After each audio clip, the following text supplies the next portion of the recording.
Dans la deuxième pièce, il y a quoi du coup? Comment on y joue? La deuxième pièce aurait pu être un puzzle, mais comme on en a déjà un, on peut peut-être faire un peu de baston. Ça peut être sympa. J'ai vu que les Myconides pouvaient réanimer les cadavres avec leur sport. Je trouve ça cool et terrifiant. Il pourrait y en avoir un au milieu du chemin qui bloque le passage, et vu que normalement il doit être connecté au chef du village, on pourrait juste dire qu'il est trop loin ou abîmé pour ça.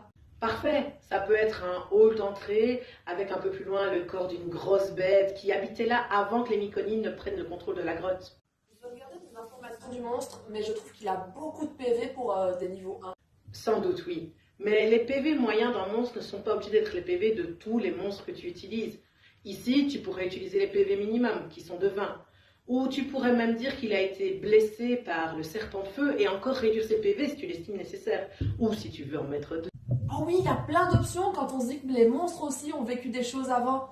Comme ça, ils pourraient être à l'arrêt dans un coin sombre et Raph et Carmelo pourraient essayer de les éviter ou de les prendre en embuscade.